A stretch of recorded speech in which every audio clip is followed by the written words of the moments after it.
വെച്ചിരുന്നു. കൂട്ടുകാരന്മാരെ എല്ലാവരുടെയും സൈക്കിളുണ്ട്. അപ്പോൾ എത്ര സൈക്കിൾ വെച്ചിരുന്നു.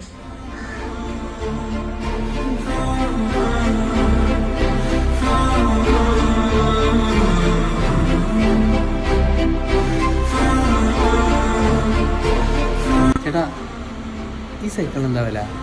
ഇതാകുമ്പോൾ ഒരു 8000 രൂപ വരും. കാശിൻ്റെ പ്രശ്നമാണെങ്കിൽ നമുക്ക് EMI ആയിട്ട് ചെയ്യട്ടോ. നിങ്ങളുടെ കയ്യിൽ പാൻ കാർഡും ID കാർഡും ഉണ്ടോ? നിങ്ങൾക്ക് 15 മിനിറ്റിനുള്ളിൽ ഞങ്ങൾ ലോൺ ശരിയാക്കി തരാം. കൂടാതെ ക്രിസ്മസ് ന്യൂ ഇയർ ഓഫറുകൾ വേറെയും. Tracks cycle and toys, Karathur.